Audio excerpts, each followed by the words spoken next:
Welcome back, Patriots. For a special episode of The Bald Brad Show, we have the Trump administration's first White House press briefing, baby. And if you're new to our channel, we covered most of the White House press briefings from the prior administration, which kind of got us our channel to the point of where we're at. So it's only right that we delve back into the briefing room, baby, and see how this differs than what we saw over the last 4 years. Now, we're a small channel, but I've always said this, and I'm dead serious as a heart attack. There are people in this room here that do know our channel because we've covered the White House press briefings so many times. Let's roll it. Come on. Good afternoon, everybody. Oh, no binder. How are we? Good to see all of you. Wow. It's an honor to be here with all of you. A lot of familiar faces in the room, a lot of new faces. And President Trump is back, and the golden age of America has most definitely begun. The Senate has already confirmed 5 of President Trump's exceptional cabinet nominees: Secretary of State Marco Rubio, Defense Secretary Pete Hegseth, CIA Director John Ratcliffe, Homeland Security Secretary Kristi Noem, and Treasury Secretary Scott Bessent. It is imperative that the Senate continues to confirm the remainder of the president's well-qualified nominees as quickly as possible. As you have seen during the past week, President Trump is hard at work fulfilling the promises that he made to the American people on the campaign trail. Since taking the oath of office, President Trump has taken more than 300 executive actions, secured nearly $1 trillion in U.S. investments, deported illegal alien rapists, gang members, and suspected terrorists from our homeland, and restored common sense to the federal government. I want to take a moment to go through some of these extraordinary actions. On day 1, President Trump declared a national emergency at our southern border to end the 4-year-long invasion of illegal aliens under the previous administration. Additionally, President Trump signed an executive order to end catch and release and finish construction of his effective border wall. By using every lever of his federal power, President Trump has sent a loud and clear message to the entire world. America will no longer tolerate illegal immigration, and this president expects that every nation on this planet will cooperate with the repatriation of their citizens. As proven by this weekend, when President Trump swiftly directed his team to issue harsh and effective sanctions and tariffs on the Colombian government, upon hearing they were denied a U.S. military aircraft full of their own citizens who were deported by this administration.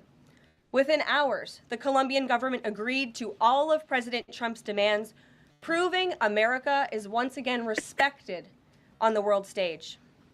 So, to foreign nationals who are thinking about trying to illegally enter the United States, think again.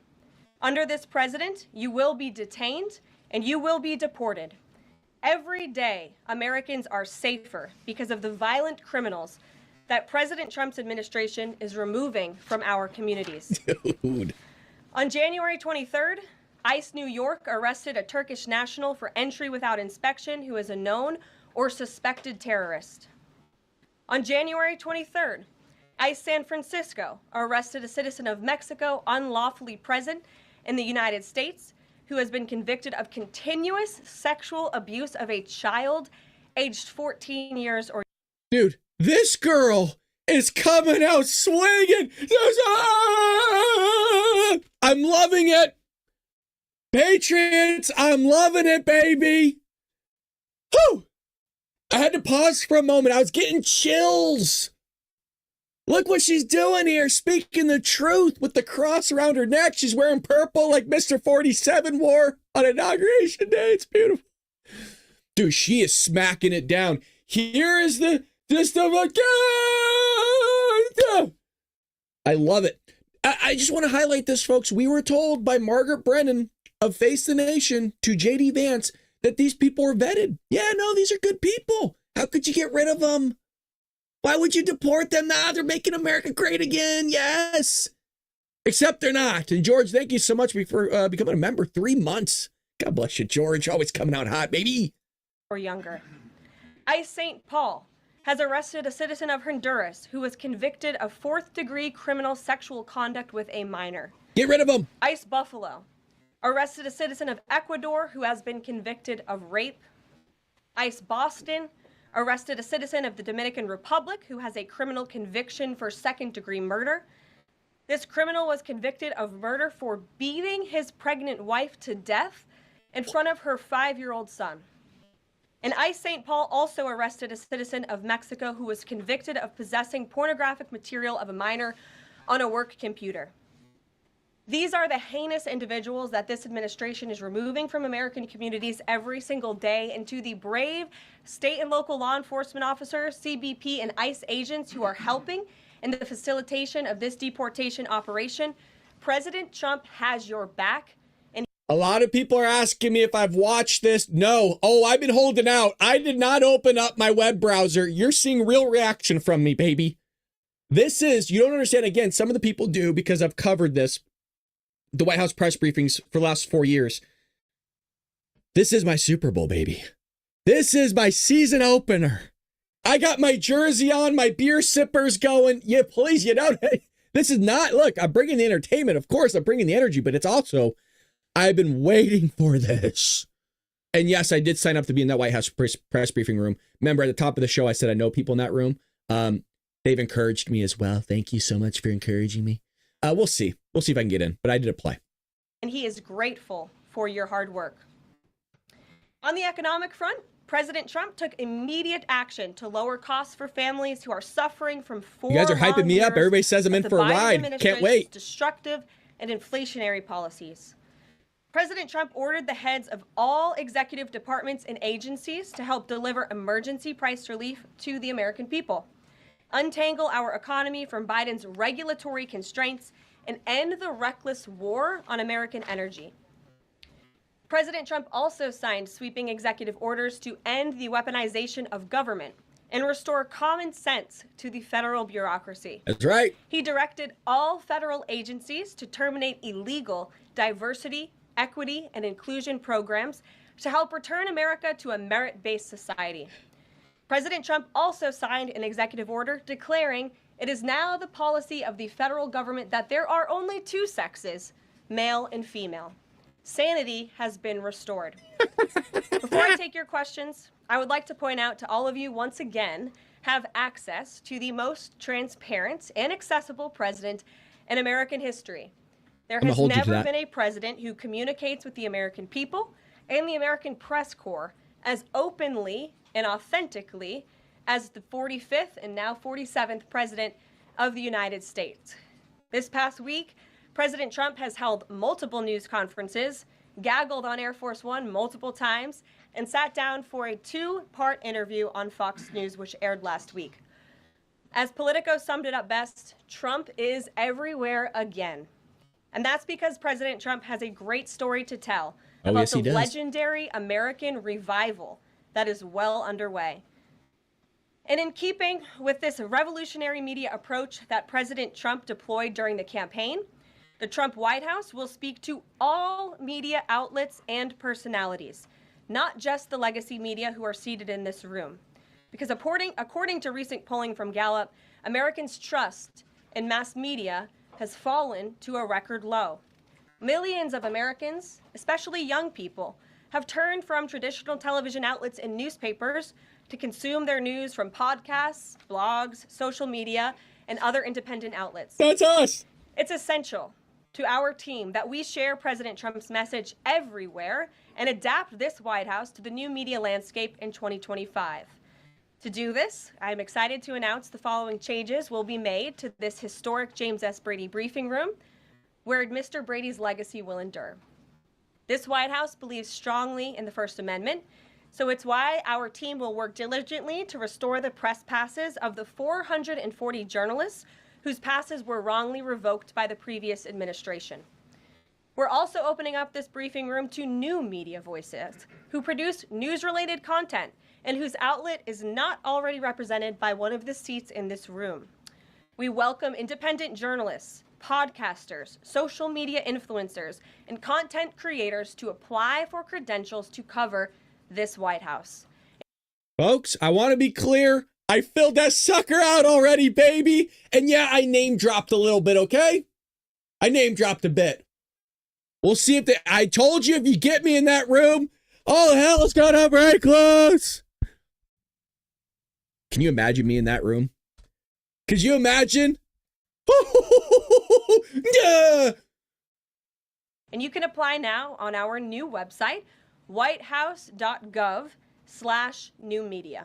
Now, I didn't know she said this. I actually found out through X. Somebody said they applied through X. I jumped on the bandwagon as well. There's a lot of bigger people than me, folks. You got to understand that. I'm just a small little breadcrumb. But let's hope. Starting today, this seat in the front of the room, which is usually occupied by the press secretary's staff, will be called the new media seat. My team will review the applications and give credentials to new media applicants who meet our criteria and pass United States Secret Service requirements to enter the White House complex. So in light of these announcements, our first questions for today's briefing will go to these new media members whose outlets, despite being some of the most viewed news websites in the country, have not been given seats in this room. And before I turn to questions, I do have news directly from the President of the United States that was just shared with me in the Oval Office from President Trump directly, an update on the New Jersey drones. After research and study, the drones that were flying over New Jersey in large numbers were authorized to be flown by the FAA for research and various other reasons. Many of these drones were also hobbyists, recreational, and private individuals that enjoy flying drones. In time, it got worse due to curiosity. This was not the enemy. A statement from the President of the United States to start this briefing with some news. And with that, I will turn it over to questions. And we will begin with our new media members, Mike Allen from Axios, Matt Boyle from Breitbart. Mike, why don't you go ahead? Hold on. Hi, Caroline. Let's pause for a second, folks. Jeez, what a difference.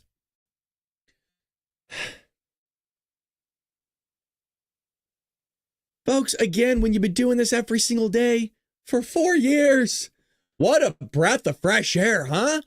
Gorgeous, beautiful, Christ-like, on point, telling you the truth. Do you notice there wasn't this rosy around crap? Tiptoeing around?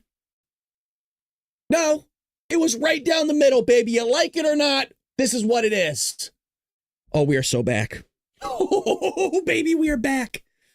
Thank you very much. Caroline, does the president see anything fishy about DeepSeek, either its origins or its cost?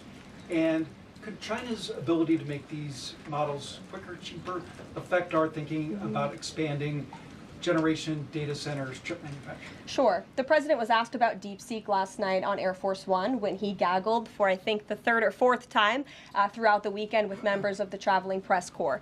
The president said that he believes that this is a wake-up call to the American AI industry. The last administration sat on their hands and allowed China to rapidly develop this AI program.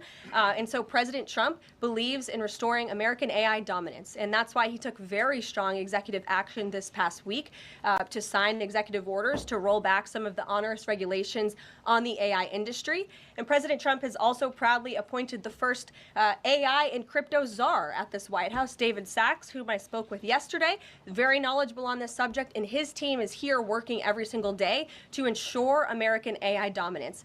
As for the national security implications, I spoke with NSC this morning. They are looking into what those may be, and when I have an update, I will share it with you, Mike. And Caroline, you say restore U.S. dominance. Is there a fear that the U.S. either is falling or has fallen behind? And how would the president make sure the U.S. stays ahead? I know this is silly, but can I just call out the fact of how she is standing? Not leaning on the podium like Karine did or Jen Psaki? Well done. Well done. No, the president is confident that we will restore American dominance in AI. Yeah, so Caroline, first off, thank you to you and President Trump for actually giving voices to new media outlets that represent millions and millions of Americans. The thing I would add, I've got a two-part question for you. The first is just can you expand upon what steps the White House is going to take to bring more voices, not less, which is what our founder Andrew Breitbart believed in, into this room where they rightfully belong? Yeah. Absolutely. And as I said in my opening statement, Matt, it is a priority of this White House to honor the First Amendment. And it is a fact that Americans are consuming their news media from various different platforms, especially young people. And as the youngest press secretary in history, thanks to President Trump, I take great pride in opening up this room to new media voices to share the president's message with as many Americans as possible. In doing so, number one, we will ensure that outlets like yours, Axios and Breitbart, which are widely respected and viewed outlets, have an actual seat in this room every day. We also, again, encourage anybody in this country, whether you are a TikTok content creator, a blogger, a podcaster, if you are producing legitimate news content, no matter the medium, you will be allowed to apply for press credentials to this White House. And as I said earlier, our new media website is whitehouse.gov/new media.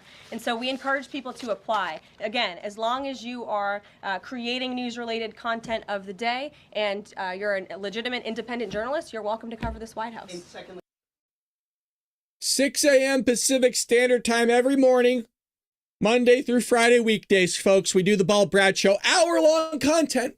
Hour-long content. Caroline, you said you laid out several of the actions that President Trump has taken.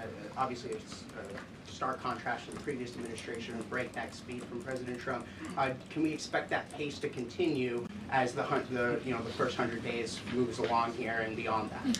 Absolutely. There is no doubt President Trump has always been the hardest working man in politics. I think that's been proven over the past week. This president has again signed more than 300 executive orders. He's taken historic action. I gaggled aboard Air Force One to mark the first 100 days of this administration, 4 p.m. last Friday, or first 100 hours rather. And this president did more in the first 100 hours than the previous president did in the first 100 days. So President Trump, I think you can all expect for him to continue to work at this breakneck speed, so I hope you're all ready to work very hard. I know that we are.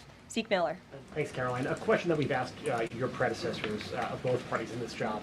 When you're up here in this briefing room speaking to the American public, do you view yourself and your role as speaking on, advocating on behalf of the president or providing the unvarnished truth that is, not to lie, not to obfuscate to the American people? I commit to telling the truth from this podium every single day. I commit to speaking on behalf of the President of the United States. That is my job.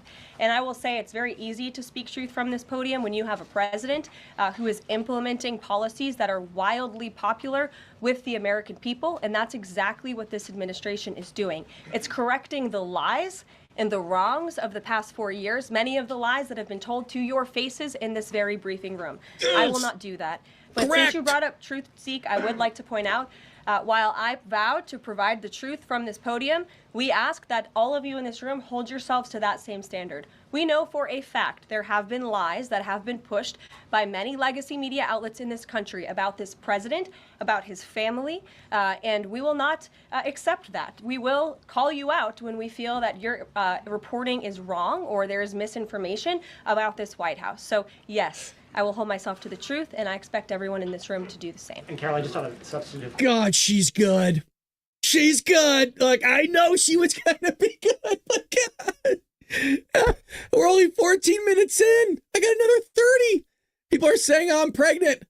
Oh, it's so nice. You don't understand. I needed this. I needed this so bad. You know, one thing I am surprised, a little random tangent, I'm surprised she didn't switch up the seating arrangement. Normally, you would kind of swipe, change up this stuff. So, good for her. Question. Yesterday, the White House Office of Management and Budget directed across the board freeze, with some exceptions for individual assistance, we understand, to federal grants. It's caused a lot of confusion around the country among Head Start providers, among providers services to homeless veterans, Medicaid providers, states saying they're having trouble accessing the portal. Could you help us clear up some of the confusion, give some certainty to folks, and also is that uncertainty, how does that uncertainty service the president's voters? Well, I think there's only uncertainty in this room amongst the media. There's no uncertainty in this building. So let me provide the certainty and the clarity that all of you need. This is not a blanket pause on federal assistance and grant programs from the Trump administration. Individual assistance, that includes, I'm not naming everything that's included, but just to give you a few examples, Social Security benefits, Medicare benefits, food stamps, welfare benefits, assistance that is going directly to individuals will not be impacted by this pause. And I want to make that very clear to any Americans who are watching at home who may be a little bit confused about some of the media reporting. This administration, if you are receiving individual assistance from the federal government, you will still continue to receive that. However, it is the responsibility of this president and this administration to be good stewards of taxpayer dollars. That is something that President Trump campaigned on. That's why he has launched DOGE, the Department of Government Efficiency. Doge! Who is working alongside OMB. And that's why OMB sent out this memo last night, because the president signed an executive order directing OMB to do just this. And the reason for this is to ensure that every penny that is going out the door is not conflicting with the executive orders and actions that this president has taken. So what does this pause mean? It means no more funding for illegal DEI programs. It means no more funding for the Green New scam that has cost American taxpayers tens of billions of dollars. It means no more funding for transgenderism and wokeness across our federal bureaucracy and agencies. No more funding for Green New Deal social engineering policies. Again, people who are receiving individual assistance, you will continue to receive that. And President Trump is looking out for you by issuing this pause because he is being good steward of your taxpayer dollars. Thanks, Caroline. Sure.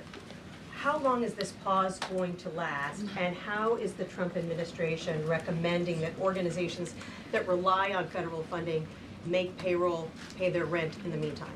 It is a temporary pause, and the Office of Management and Budget is reviewing the federal funding that has been going out the door. Again, not for individual assistance, but for all of these other programs that I mentioned. I also spoke with the incoming director of OMB this morning, and he told me to tell all of you that the line to his office is open for other federal government agencies across the board, and if they feel that programs are necessary and in line with the president's agenda, then the Office of Management and Budget will review those policies. I think this is a very responsible measure. Again, the past 4 years, we've seen the Biden administration spend money like drunken sailors. It's a big reason we've had an inflation crisis in this country, and it's incumbent upon this administration to make sure, again, that every penny is being accounted for honestly. Why impose this pause with so little notice? Why not give organizations more time to plan for the fact that they are about to lose, in some cases, really crucial federal funding, at least for a period of time? There was notice. It was the executive order that the president signed. There's also a freeze on hiring, as you know, a regulatory freeze. There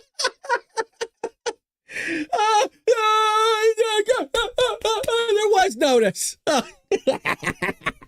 There's also a freeze on foreign aid. And this is, again, incredibly important to ensure that this administration is taking into consideration how hard the American people are working. And their tax dollars actually matter to this administration. You know, just during this pause, DOGE and OMB have actually found that there was $37 million that was about to go out the door to the World Health Organization, which is an organization, as you all know, that President Trump, with the swipe of his pen in that executive order, is no longer wants the United States to be a part of. So that wouldn't be in line with the president's agenda.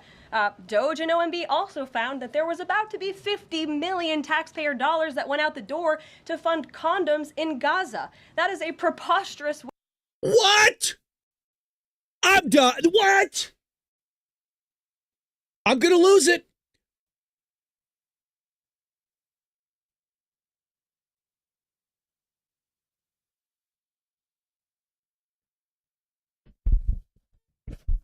Did I hear that correctly? Patriots?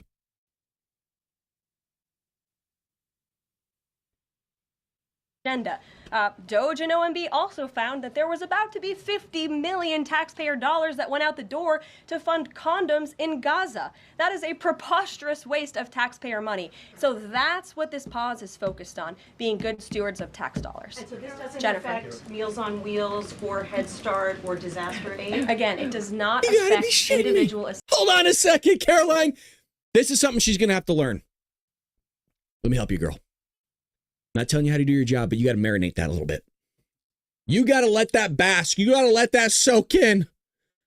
Yo, I'm telling you, folks, you can't just throw information out like that and just move on.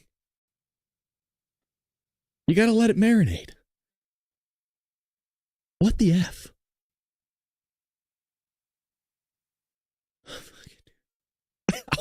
I'm so freaking baffled right now. 50. Did she say $50 million for condoms?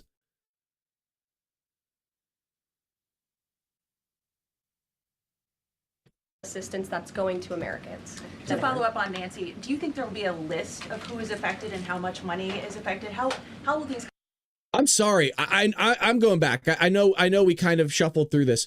Is nobody in the room's going, what the hell? $50 million for condoms? Did you hear that, Zeke? She just said $50 million. Nobody in there's phased? What the fuck? Not even my girl Jackie. Come on, baby. Again, it does not affect individual assistance that's going to Americans. To follow up on Nancy, do you think there will be a list of who is affected and how much money is affected? How will these contractors and organizations know if they are actually having their funding frozen? And then secondly, if you're willing, can you just clarify, is the end goal of this to essentially challenge Congress or to prove that the president can withhold federal funding? In other words, is this an attempt to pick a fight to prove that he can do this? No, absolutely not. As it says right here in the memo, which I have, and I'd encourage all of you to read it, it says the American people elected President Trump to be the president of the United States and gave him a mandate to increase the impact of every federal dollar. This memo requires federal agencies to identify and review all federal financial assistance programs and supporting activities consistent with the president's policies and requirements. The American people gave President Trump an overwhelming mandate on November 5th, and he's just trying to ensure that the tax money going out the door in this very bankrupt city actually aligns with the will and the priorities of the American people. She had the memo. Yeah, she had the memo. She was queued up. She was ready to go, baby. She's dipping and dodging and ducking, and she's throwing up herself. Damn. What is going on here? What is going on here, baby? We're not even 20 minutes in, and she's just, oh my God. She held up the memo like a boss, and it was highlighted. Notice there was no flipping through the binder, right? Hold on one second. Yeah, I don't understand your question. What'd you say? We all remember that. Nope, just boom, bitch. I got the memo right here. Ryan Glenn. Yes. Welcome. You Thank look you. great. You're doing a great job. Thank you talked you. about transparency. She does look great. And some of us in this room know how just transparent President Trump has been the last 5 or 6 years. I think you'll do the same.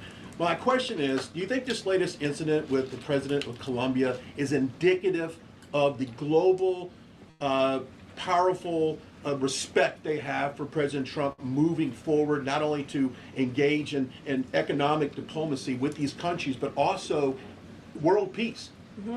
Absolutely. I'll echo the answer that the president gave on Air Force One last night when he was asked a very similar question by one of your colleagues in the media. This signifies peace through strength is back. And this president will not tolerate illegal immigration into America's interior. And he expects every nation on this planet, again, to cooperate with the repatriation of their citizens who illegally entered into our country and broke America's laws. Won't be tolerated. And as you saw, the Colombian government quickly folded and agreed to all of President Trump's demands. Flights are underway once again. Deanna. 2 questions on deportations, if I may. President Trump had said on the campaign trail that he would deport pro-Hamas students who are here on visas. And on his first day in office, he signed an executive order that said, quote, the U.S. must ensure that admitted aliens and aliens otherwise already present in the U.S. Shout out to this girl. She's the Daily Wire's White House correspondent. So shout out to her. do not bear hostile attitudes towards the citizens, culture, government, institutions, or founding principles. So should we take this executive order as Trump saying he would be open to deporting those students who are here on visas but, hold pro-Hamas sympathies?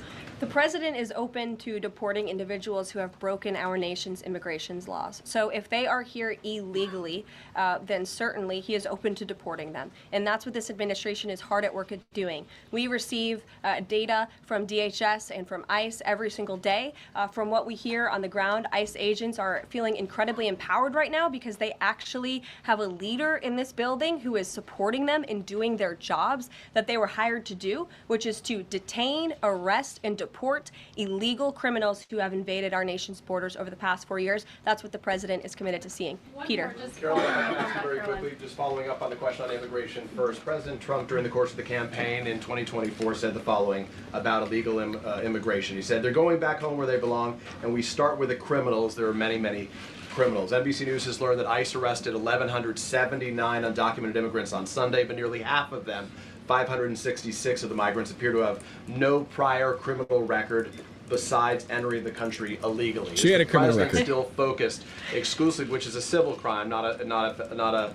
My guess is she's going to comment on what Tom Homan said, that this was kind of collateral damage in a way, where they probably went after the criminal and the criminal was associated with a bunch of other people that hadn't committed crimes other than committing the crime of entering the country.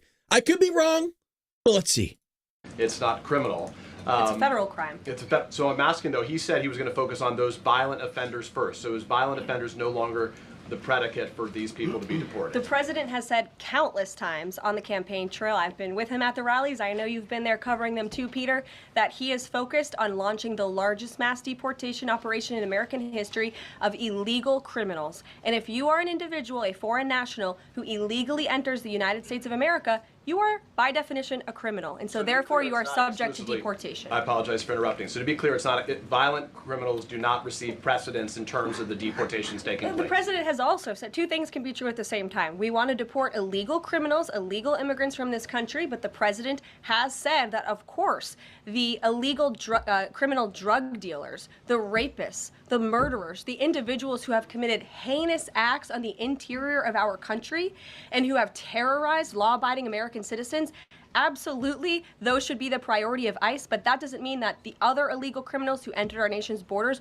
are off the table. Understood. Then let me ask you a separate question about the confusion that still exists across the country right now as it relates to the freeze or the pause as it's described. President Trump, of course, ran one of the key policy items was that he was going to lower prices, lower the cost of everything from groceries, as he often said. But in many of the cases, it would seem that some of these moves could raise prices for real Americans on everything from low-income heating, that program, child care programs. Will nothing that the president's doing here in terms of the freeze in these programs raise prices on ordinary Americans? What particular actions are you referring to that I'm would? referring to LHEAP right now. That's the low-income heating program, for example. We can talk about, there's no clarity, so I could refer to a lot of them. We don't know what they are specifically. Can you tell us that LHEAP is not one of those affected? So you're asking a hypothetical based on programs that you can't even identify. No, I just identified. What I can tell you Just be is clear, that since you guys haven't identified, let's do it together, just for Americans at home. Medicaid, is that affected? I gave you a list of examples: Social Security, Medicare, welfare benefits, food stamps that will not be impacted by this federal pause. I can get you the full list after this briefing from the Office of Management and Budget.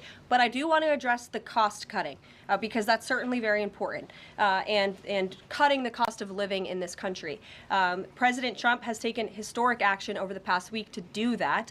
He actually signed a memorandum to deliver emergency price relief for American families, which took a number of actions. I can walk you through those. He also repealed many onerous Biden administration regulations. We know. I'm glad Peter gave her this question. I know I'm cutting her off, but this is a really good learning moment for her. She caught herself there.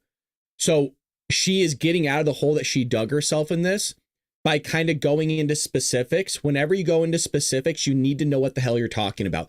And it's nothing against Karoline. There's a lot of information that's coming out right now. There's a lot of stuff that Trump is doing in this first week of office. I don't expect her to know everything. That would be insane. I don't expect her to know every single thing that's being cut, how that affects people, how that's going to affect the prices of goods and services across the country and maybe even globally.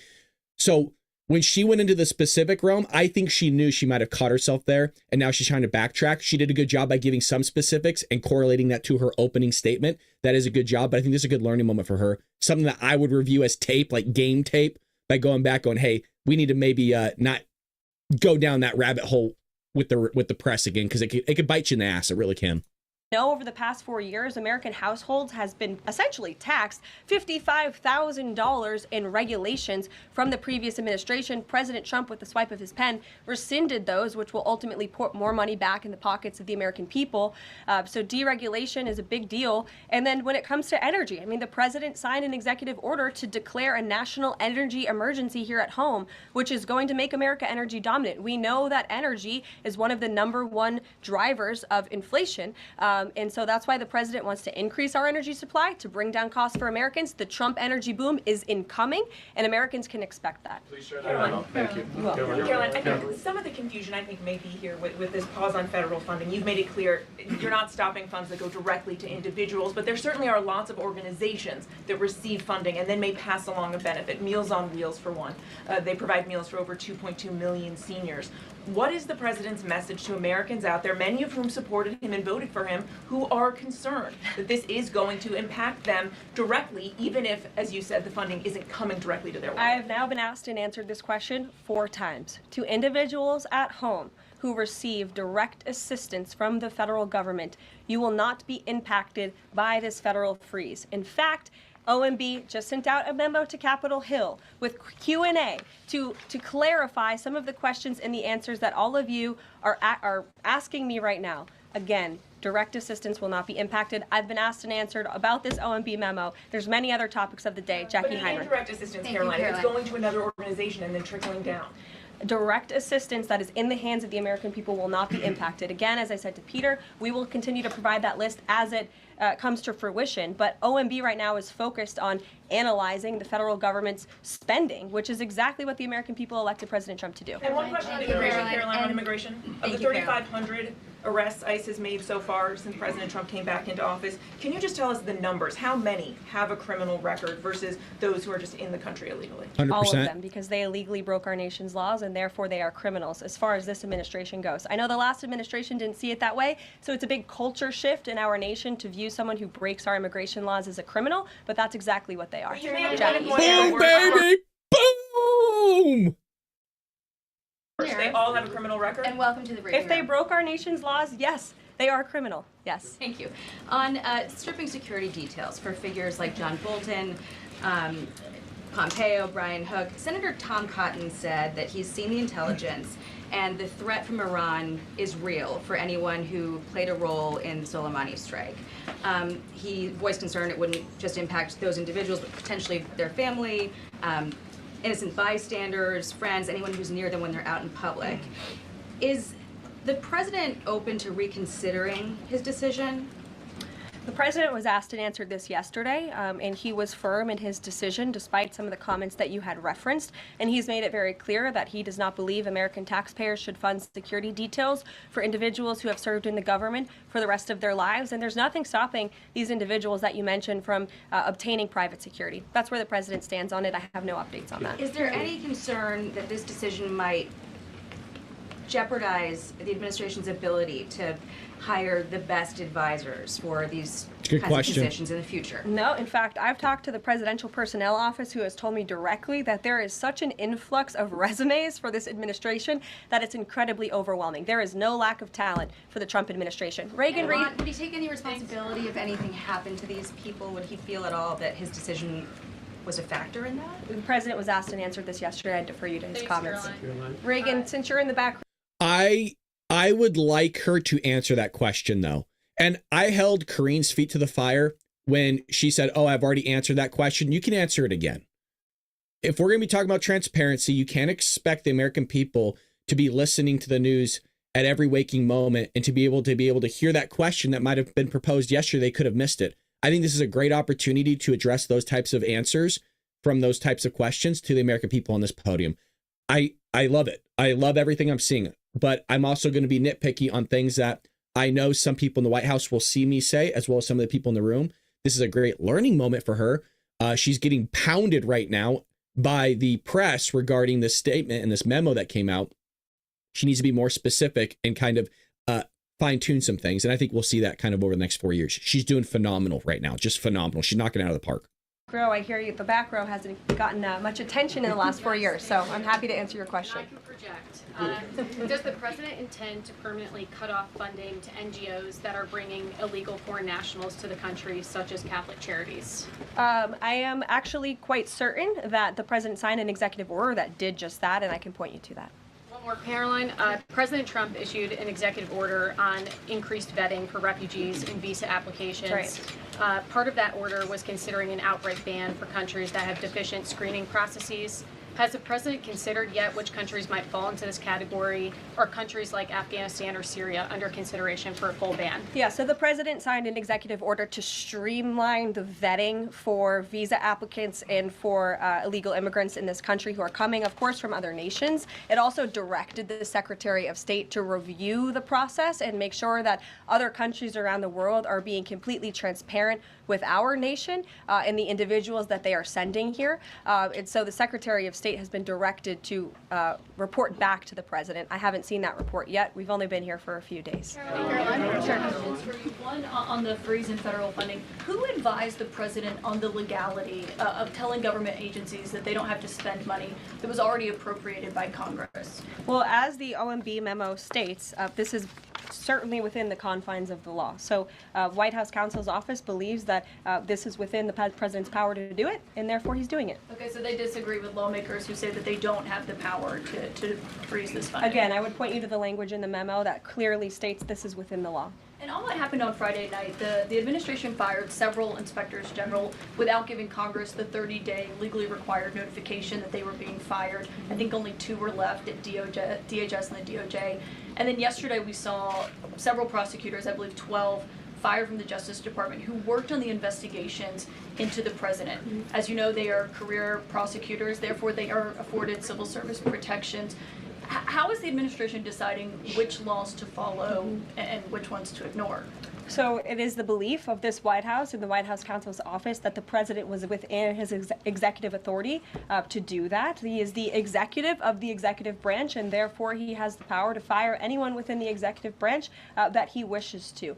There's also a case that went before the Supreme Court in 2020, Scala Law LLC versus the Customs, Bureau Protection. I would advise you to look at that case, and that's the legality that this White House was resting on. You're confident that if Damn, dude, she's quoting presidents. And it's not like she's just quoting it.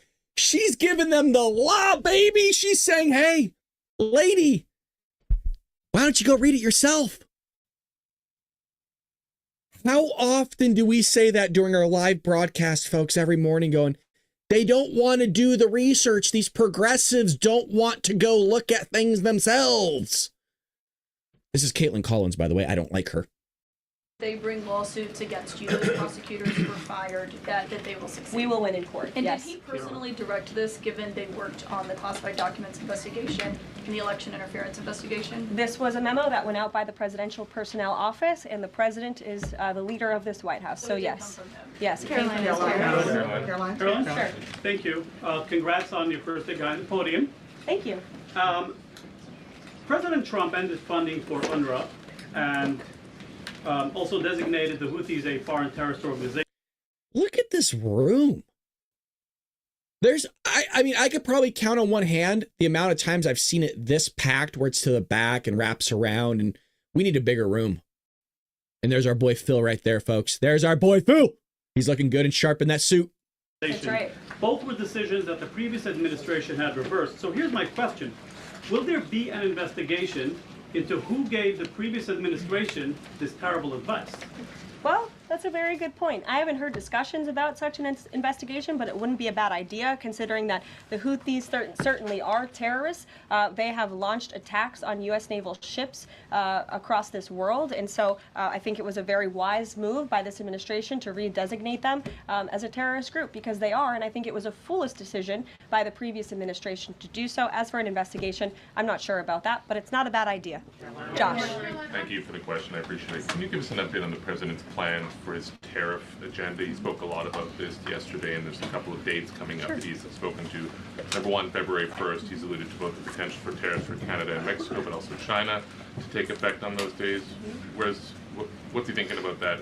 Yeah. Should those countries expect that? Again, he was asked and answered this question this past weekend when he took a lot of questions from the press, and he said that the February 1st date for Canada and Mexico still holds. What about the China 10% tariff that he also had mused about last Tuesday going into effect on the same day? Yeah, the president has said that he is very much still considering that for February 1st. Separately, yesterday he talked also about sectoral tariffs on, for instance, pharmaceuticals as well as semiconductor computer chips. He talked about steel, aluminum, and copper. What's the timeline on those? Is that a similar sort of coming days thing? Yeah, so when the president talked about that in his speech yesterday, that actually wasn't a new announcement. That was within a presidential memorandum that he signed in one of the first days here in the White House on his America First trade agenda. So there's more details on those tariffs in there. As far as a date, I don't have a specific date to read out to you, but the president is committed to implementing tariffs effectively, just like he did in his first term. And finally, he also was asked on the plane when he gaggled about the potential for a universal tariff. He was asked maybe about 2.5%. Yeah. There was a report about that. He said he wanted much bigger than that. Should we understand that these tariffs would add up? You know, in other words, you might have country-specific tariffs like Canada, Mexico, China. You might have sectoral tariffs like on pharmaceuticals, as well as a potential universal tariff on top of that. Do these stack on one or the other, or would one sort of take precedence over another? All I can point you to is what the president has said on this front. The February 1st date for Canada and Mexico, also the China tariff that he has discussed. He rejected the 2.5% tariff. He said that was a little bit too low. He wants it to be higher. I'll leave it to him to make any decisions on that front. Phil Weigman. What the Mexicans Phil. and Canadians have done so far. Our boy Phil's getting a question in. Oh, yeah, baby. All right, so if you're new to the show, Phil is one of our boys, and not like he's associated with the show or anything like that. He's just a very good reporter, an extremely good reporter. He deserves to be up here, by the way. We should replace her seat and put Phil right here where Caitlin Collins is. The guy's good. He's one of the best in the business. Let's hear him. Do you have any comment on whether that has met the bar, what he wants to see on fentanyl? Thank you. I won't get ahead of the president again on Let Phil talk. To foreign nations on what they should or shouldn't do to get away from these tariffs. The president has made it very clear, again, that he expects every nation around this world to cooperate with the repatriation of their citizens. And the president has also put out specific statements in terms of Canada and Mexico when it comes to what he expects in terms of border security. We have seen a historic level of cooperation from Mexico, but again, as far as I'm still tracking, and that was last night talking to the president directly, February 1st is still on the books. Phil. That seems like it's a small note, but she said, I spoke to the president directly. If you recall, Karine Jean-Pierre allegedly wasn't getting face-to-face time with Joe because Joe was never in the Oval Office. Joe was always sleeping. And if you think I'm kidding about that, you should check out our short that we just uploaded, where you had OAN come out and say there was never a military Marine standing outside the White House, I should say White House, the Oval Office, to show that the president was actually working, where the Marine has basically never left since Donald Trump's been in office. All right, we're getting Phil in here, folks. We got Philip Wegman of Real Clear Politics, the Gladiator, baby. I'm still tracking, and that was last night talking to the president directly. February 1st is still on the books. Phil. Thank you, Caroline. Quick programming note and then a question on taxes. Programming note. Well, in terms of programming, Sounds should we fun. expect to see you here every day? How frequently will these press briefings be? It is a good question, April. So look, the president, as you know, is incredibly accessible. First day here, he wanted all of you in the Oval Office. You got a 60-minute press conference with the leader of the free world while he was simultaneously signing executive orders. I may add, that's pretty impressive. I don't think the previous office holder would be able to pull such a thing off. So look, the president is the best spokesperson that this White House has, and I can assure you that you will be hearing from both him and me as much as possible. And then a question about tax cuts. The president has promised to extend the tax cuts from the previous term. This is huge. I'm curious, does the president support corresponding spending cuts as some Republicans have called for in Congress? And will the new Treasury Secretary be leading those negotiations with the Hill as Mnuchin did during the first administration? The president is committed to both tax cuts and spending cuts, and he has a great team negotiating on his behalf, but there's no better negotiator than Donald Trump, and I'm sure he'll be involved in this reconciliation process as it moves forward. People don't realize that Phil's questions are a lot deeper than kind of what meets the eye. The reason why this is important is because he brought up the fact of the tax cuts. The tax cuts are important because they're going away, meaning everybody's about to get screwed here across the board if we don't get those back. So we need to get those back. But if we don't get the spending handled, well, then now we're screwed again. So this is a huge thing. Now he's addressing both questions that are going to affect the American people on a grand stage. If you notice, a lot of the questions have not been directed towards, hey, how really is this going to affect the American people in a deep and meaningful way? Yeah, they addressed the memo, but Phil's question addressed you all directly in the chat as well as myself that, hey, we're about to be screwed over if we don't get those Trump tax cuts back in because they're expiring. And what are we going to do about the spending here? Because if we get the spending under control, well, things are going to look a lot better for a lot of people. So phenomenal question. And the lead with that first one is great, too, because we're all curious. And she was right. And by the way, I want to point out, this is a great move for her and Trump. It's a great move for her because if you can get Trump to do more of the talking, then you don't have to speak on his behalf as much. And it's more information, more ammo for you to know what's inside the president's head outside of the meetings that you have with him one-on-one.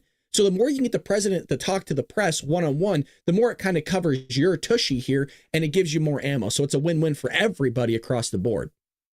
Caroline, in the announcement that you made last night on the Iron Dome, it said the president had directed that the United States will build this Iron Dome. Yeah. When you read into the executive order, it seemed short of that. It asked for a series of studies and reports back to them. Can you tell us whether the president has directed this?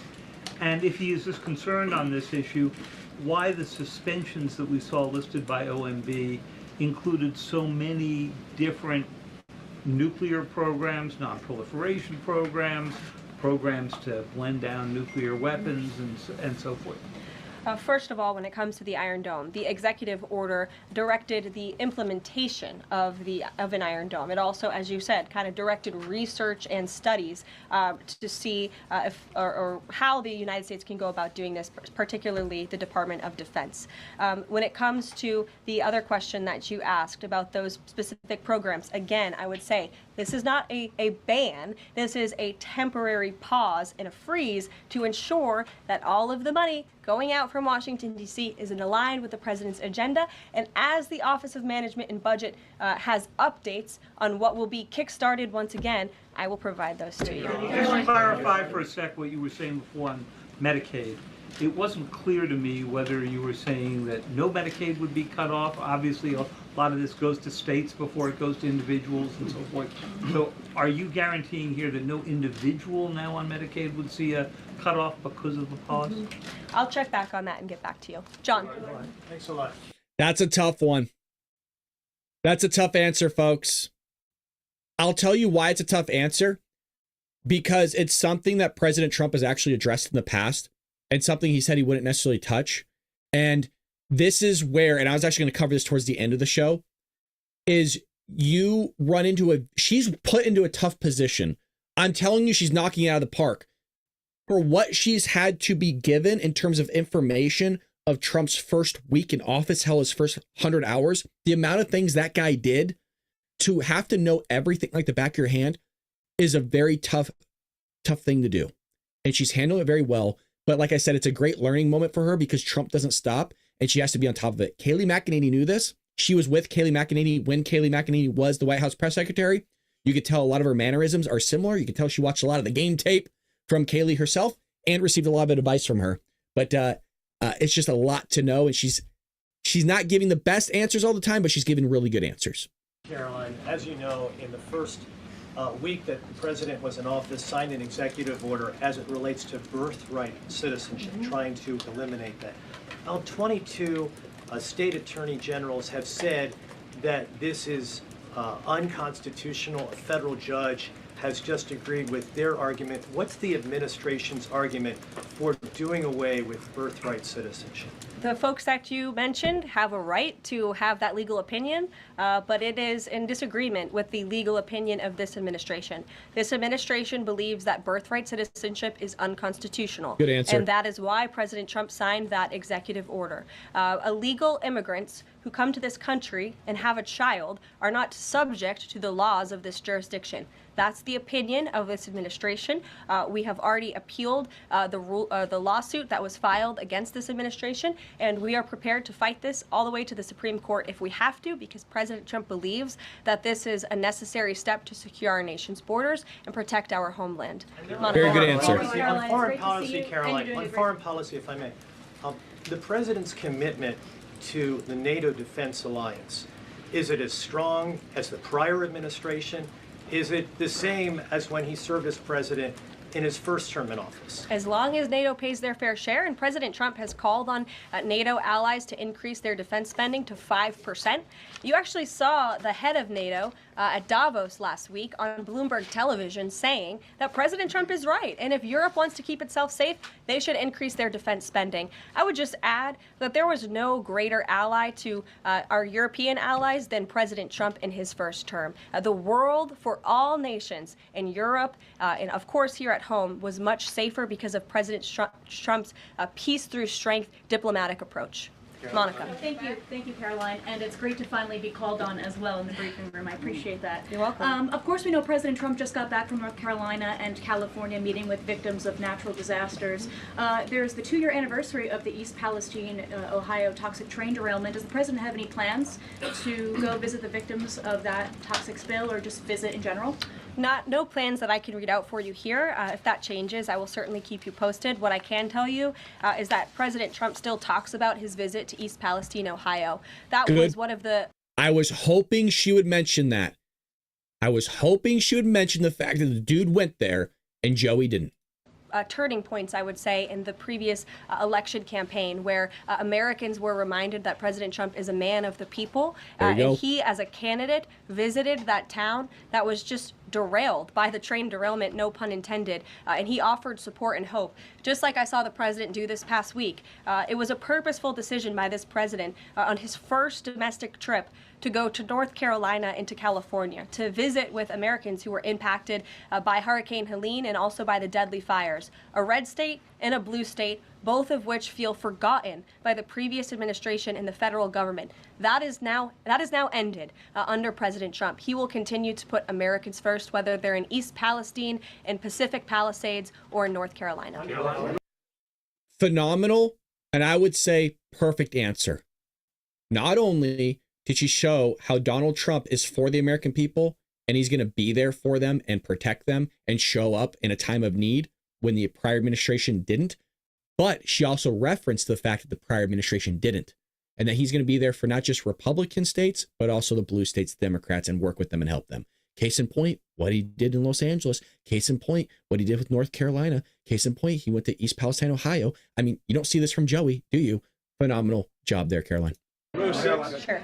Thank you, Caroline. On California, could you please clarify what the military did with the water last night as referenced in the president's Truth Social post? The water has been turned back on in California, and this comes just days after President Trump visited Pacific Palisades, and as you all saw, applied tremendous pressure on state and local officials in Pacific Palisades, including Los Angeles Mayor Karen Bass, to turn on the water and to direct that water to places in the south and in the middle of the state that have been incredibly dry, which has led to the expansion, the rapid expansion of these fires. So could you clarify what the military's role was, where the water came from, and how it got there? Again, the Army Corps of Engineers has been on the ground in California to respond to the devastation from these wildfires. And I would point out that just days after President Trump visited the devastation from these fires, the water was turned on. That is because of the pressure campaign he put. Can you tell us where the water came from and how it's going to get there? There's like 500 people in that room, and that's your question? How's the water going to trickle down? Where's it going to come from? I don't know, maybe the sky, and then it's going to be pooled together and make its way here. Who cares as long as it gets here? Jeez, what the fuck?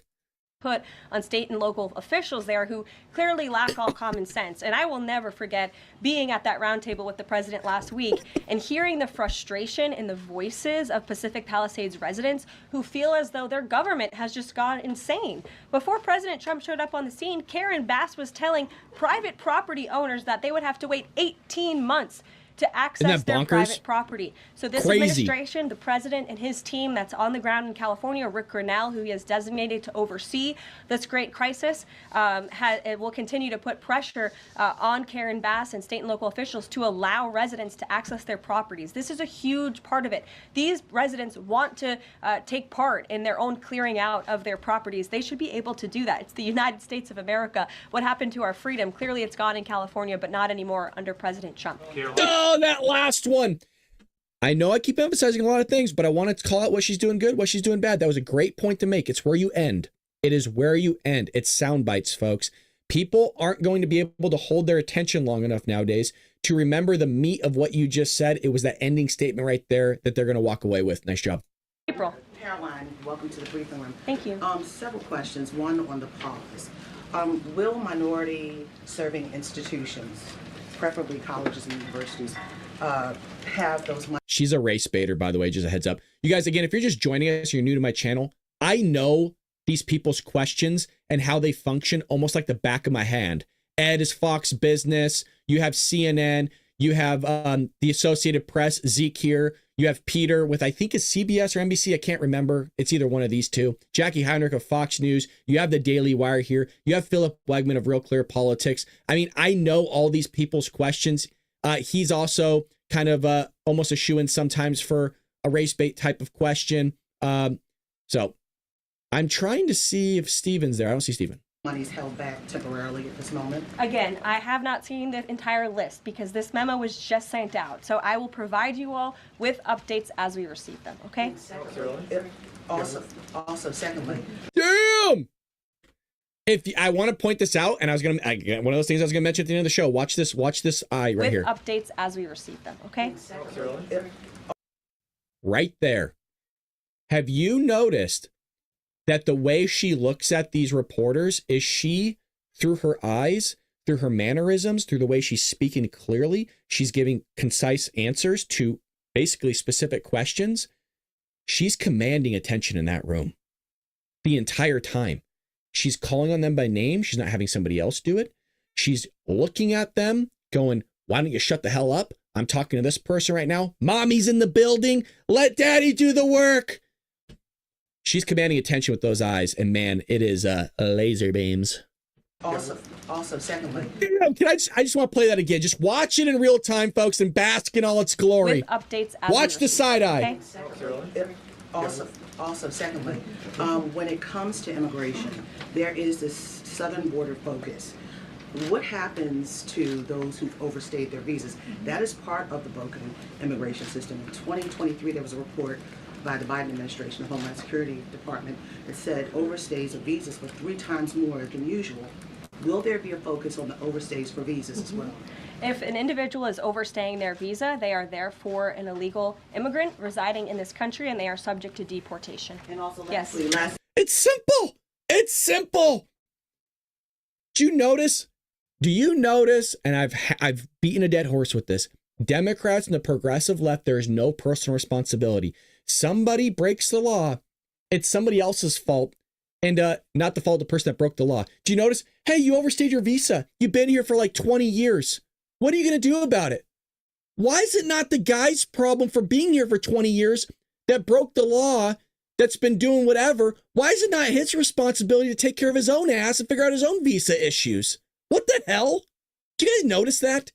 It's always the onus on somebody else. I'm so tired of this crap, and I love that she's cleaning it up.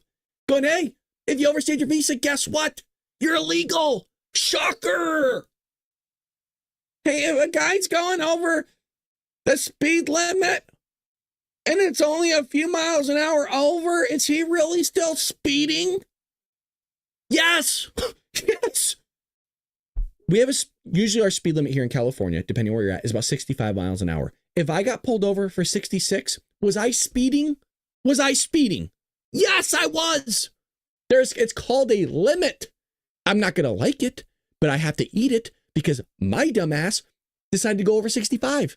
And I wanted to play that game. And when you play the game, sometimes you lose. If you want to play the game and go over your visa and complain about it, you're messed up in the head. You were playing the game. You know how it works. You know the rules. Well, you wanted to overstay your visa. You're illegal. God. As we're dealing with anti-DEI, anti-woke efforts, we understand this administration is thinking about celebrating Black History Month. Have you got any word on that? Anything that you can offer to us? As far as I know, this White House certainly still intends to celebrate, and we will continue to celebrate American history and the contributions that all Americans, regardless of race, religion, or creed, have made to our great country, and America is back. Christian Davis. Yes! Thanks. Perfect answer! Notice she didn't zone in on just one race. America is a melting pot of people, and she ended with a banger right there. Again, it's how you end. It's not how you start.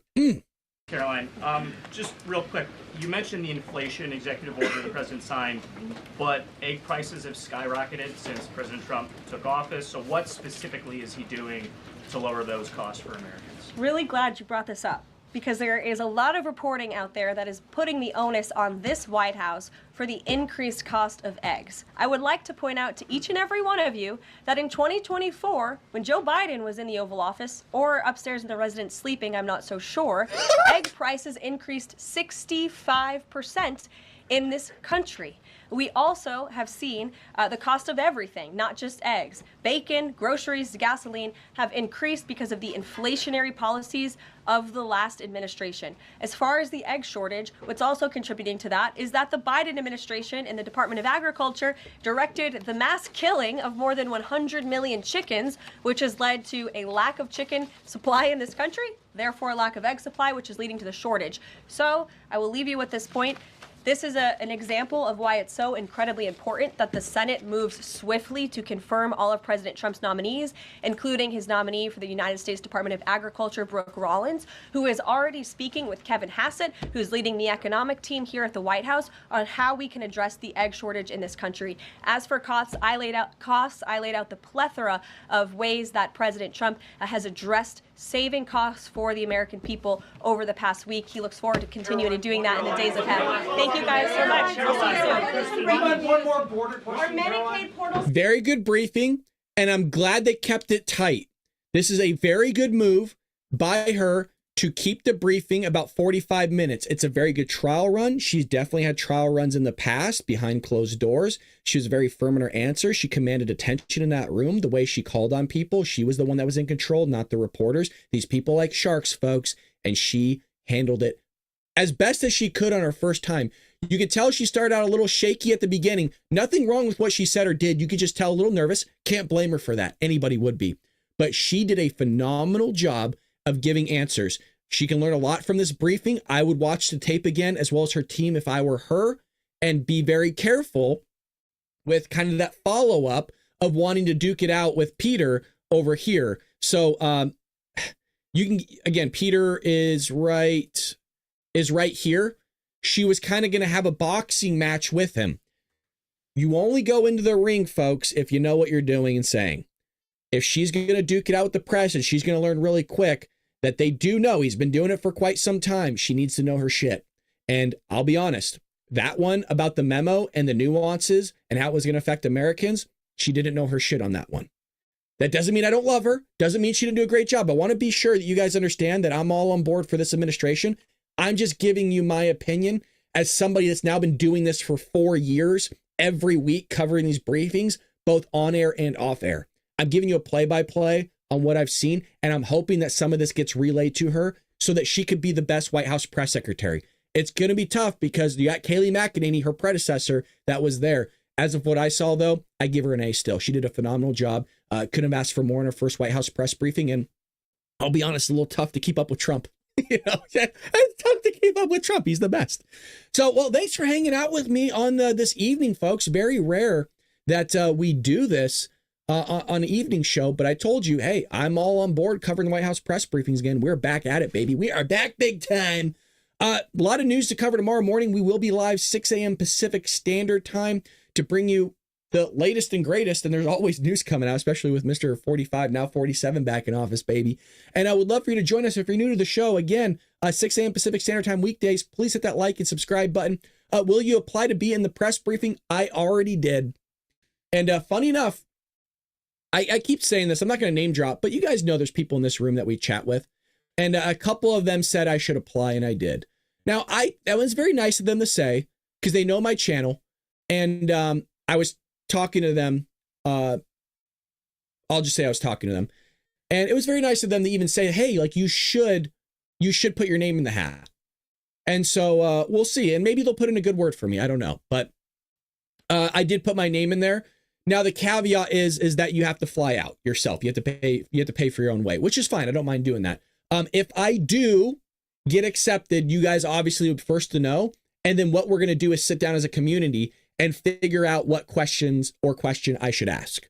So it's not going to be my question. You guys, please understand, like, I'm not going to go and hound these people for not speaking on behalf of the American people and then go do the same BS myself.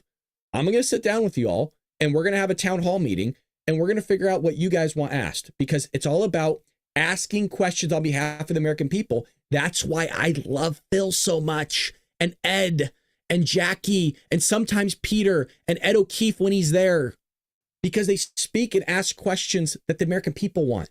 That's what I'm going to do. It's not a question that Brad wants to ask. It's going to be a question that you guys want to ask if we get in that room. So just know that it's going to be all of us taking part in it together, just as we're growing this community together as patriots. So again, we'll be live tomorrow morning. Make sure you send this video out to your friends and family everywhere, folks, because we are being shadow banned on YouTube. I would love for that to actually be my question, but we'll figure it out if it ever happens. With that being said, love you all. Take care of one another. See you in about, less than 12 hours. Take care, patriots.